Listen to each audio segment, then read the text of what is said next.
Hi guys, and welcome to HSC Chemistry video series, this particular one on Unit 3, Chemical Monitoring and Management. This is the second sort of little section of this topic, and it focuses on, I guess, trying to explain the importance of monitoring and managing a particular industrial process. This process that we're going to focus on for the next couple of videos is the Haber process. The Haber process is basically about the production of ammonia. And ammonia is a fairly important compound, and you'll see from subsequent videos why that is the case. Because it's, again, one of those materials like when we studied ethene, that can actually be used in a variety of different ways. Some of the important uses that we put to ammonia are things like cleansers. So cloudy ammonia is one of those. We can also use it as a starter or a component of different fertilizers. So ammonium nitrate, this is a rich source of nitrogen for the soil, and it's nitrogen in a fixed form. We know that there's plenty of nitrogen in the atmosphere as nitrogen gas, but it's not available, generally speaking, to plants in that form. It must be fixed to something like the nitrate ion or the ammonium ion. Pharmaceutical industry is also one that relies on ammonia for production, as well as fibers like nylon and certain other types of industrial chemicals, such as nitric acid.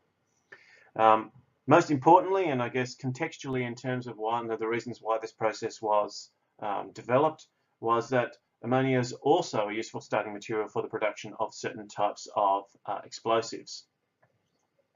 So the first thing you need to do is really, I guess, just contextualize ammonia into why do we care about the production of ammonia and what can it be used for.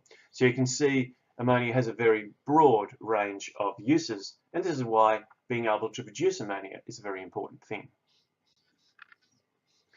Now, a very large portion of this topic is really based around the production of ammonia, this particular chemical equation here. So nitrogen gas plus hydrogen gas producing ammonia gas. This process is called the Haber process.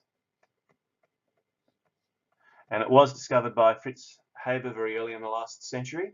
And what it did was it enabled Germany, who at the time were at war or about to be at war, to be able to produce something that was going to be critical not only for the war effort, but also for their population in terms of foodstuffs.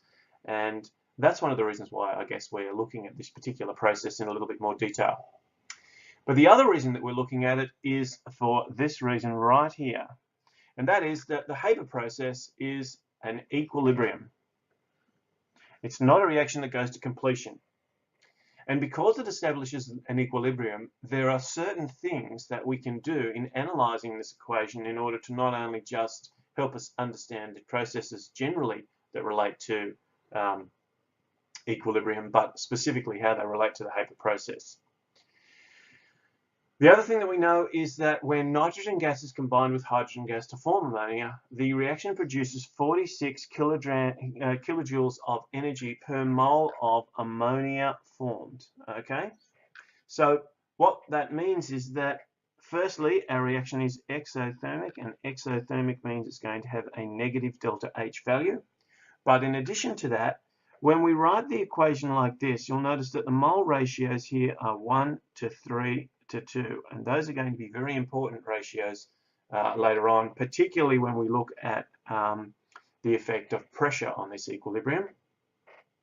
And because each 1 mole of nitrogen is actually producing 2 moles of ammonia, then our delta H value for the equation as it is written is 2 lots of 46, which is 92 kilojoules per mole of nitrogen. So this is the way we write this equation. A lot of the little dot points that you'll look at when we look at the Haber process are very simple. What's the equation? Say it's exothermic. Identify how you would write that equation, and so on. So this is the first, I guess, just general overview of the Haber process, and very, very important equation that you should try to commit to memory.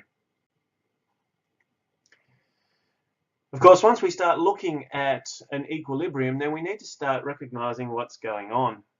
So for this particular reaction, let me just write it again down the bottom here. So nitrogen, 3 lots of hydrogen gas in equilibrium with 2 lots of ammonia gas.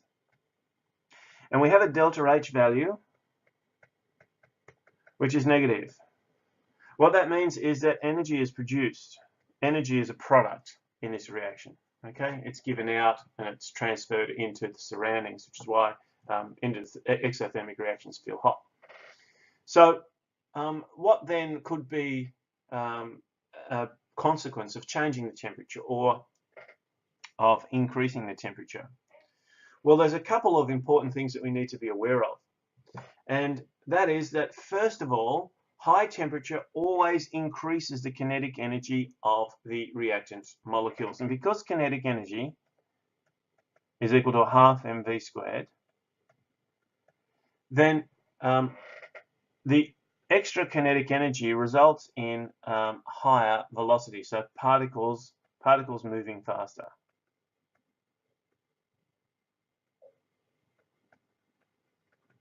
Okay, more kinetic energy and particles moving faster. If the particles are going to move faster, then they are more likely to be able to reach their activation energy. Remember that hill that we looked at? So that area there was the energy of activation. And so they're more likely to be able to reach, or at least as an average value, more of them will be likely to have sufficiently high energy for them to react. And therefore, we'll have a greater number of molecules reacting. So higher temperature increases reaction rate. And that's pretty much a review of some of the material that we looked at in the energy topic in the preliminary course. But effectively, we need to make sure that we're aware of the fact that high temperature always increases the rate of the reaction. Now, what we'll also look at, and I'll deal with this in a little bit more detail in the next couple of videos, is that when we have an equilibrium, the increase in temperature, which increases the reaction rate, does not always give us what we want. In this case, increasing the kinetic energy is actually going to be affecting the energy that's a product of this reaction. It's not a product, but we can consider it as a product because energy is released. That means that that energy is going to go up. And because this is an equilibrium, we can invoke Le Chatelier's principle. And what Le Chatelier's principle tells us is if we make a change to the equilibrium system, then the system will shift in such a way as to counteract that change. So if we add energy to the system, if we increase the kinetic energy of the particles by heating up the container, the vessel, the reaction vessel, then what we're doing is we're adding more energy, and therefore the equilibrium is going to shift in order to try and counteract that, and the counter to that would be to try and shift it down. To remove energy from the system, we would actually have to shift it to the left. Shift left.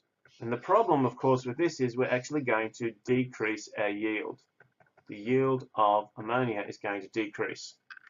So this is going to be the first problem that we're going to need to set in terms of the Haber process.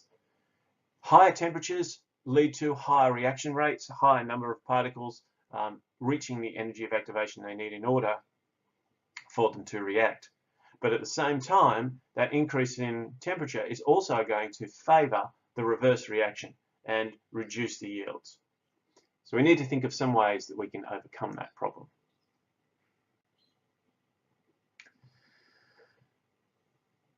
The first thing, I guess, for us to do then before we start looking at the equilibrium system involved in the Haber process in a little bit more detail is just to give you a quick idea about the sort of material that's been covered in this video.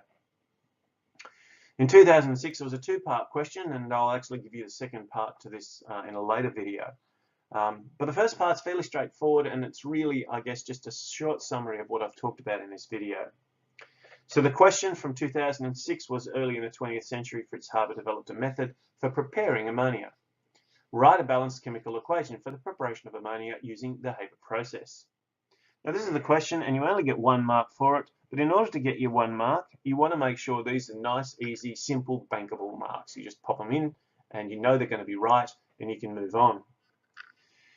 I've popped here a small bit of information from the Marking Centre. And the Marking Centre, when this question was actually being marked in 2006, reported that better responses had the correct stoichiometry, all states present and correct, with the equilibrium arrow showing the chemical equation.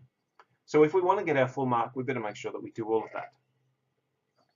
So that means that we have nitrogen gas,